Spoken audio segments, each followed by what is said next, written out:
Pour réaliser cet exercice, nous avons besoin d'une équerre Aristo ainsi que d'un crayon bien taillé ou un porte-mine.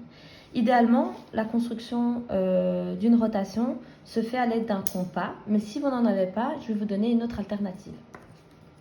Donc, nous devons réaliser la rotation du triangle ABCD, une rotation de 60 degrés et de centre A. Donc, nous avons les informations ici, en haut à gauche.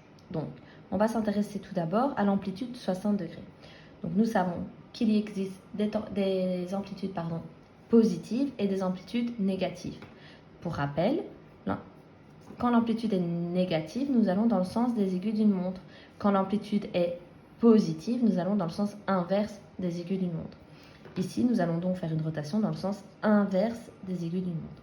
Donc, c'est-à-dire le point B va se situer quelque part là, le point C là et le point D quelque part là-bas. Ceci va nous aider à placer correctement notre équerre.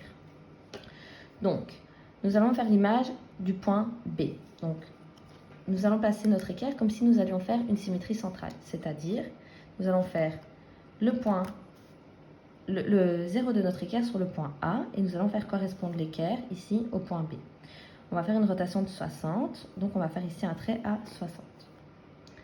Attention, nous avons deux traits 60. Nous en avons ici 60 et là 60. Toujours bien commencer par l'amplitude qui commence par ici 10. Donc 10, 20, 30, 40, 60 ici. Donc 50, 60. Donc une fois que le trait est fait, nous pouvons retirer notre équerre. Maintenant, on va relier le centre au trait qu'on vient de faire. Nous allons faire un trait en pointillé pour ne pas alourdir le dessin, pour pas qu'il y ait trop de construction. Donc, nous savons bien que le point B, donc si on fait une rotation de 60, il va se trouver quelque part là. Comment savoir exactement où le placer? Pour cela, nous allons mesurer la longueur entre A et B. Donc, je vais mesurer ici entre A et B. J'ai 3 cm. Donc ici, entre A et B', je vais avoir 3 cm. Et je fais donc un trait à 3 cm. Ici, on aura donc le point B'. Maintenant, nous allons réaliser la même construction pour le point C et le point D. Donc pour le point C, ce sera encore le même procédé. On va mettre notre équerre comme si on faisait une symétrie centrale, c'est-à-dire le 0 de l'équerre sur le centre, comme ceci. Et on va relier au point C. On va faire un trait à 60 en faisant bien attention que c'est le bon. Voilà. Et nous allons maintenant relier A au trait. On fait un trait en pointillé, une droite pardon, en pointillé. Voilà. Et C va se trouver quelque part là. Comment savoir où le placer? Pareil, nous allons mesurer la distance entre A et C et la reporter sur notre droite pointillée. Donc ici, on a entre 4,9 et 5.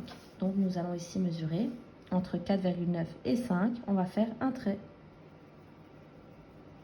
Et là, on a C'. Enfin, nous allons faire l'image du point D.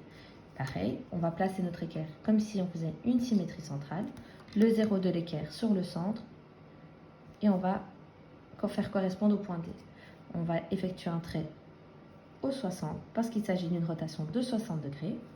Et nous allons, maintenant que le trait est fait, le relier au centre A.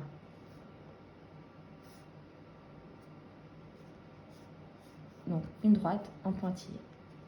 Une fois que cette droite est réalisée, on sait que D' doit se situer quelque part ici. Comment savoir où exactement? On va mesurer la distance entre A et D. La distance fait 4 cm.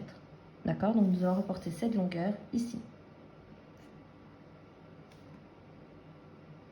On place bien notre équerre et on mesure 4. Et là, nous avons donc le point D'.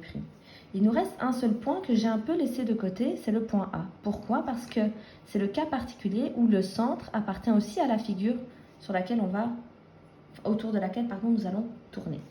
Donc le centre ici A, c'est aussi, il appartient à la figure, donc on va tourner autour de A. A va donc rester immobile, son image sera le point de départ. Donc là, on a fini. A, A', B', C', D' sont tracés. Il nous suffit maintenant de les relier pour obtenir le rectangle image.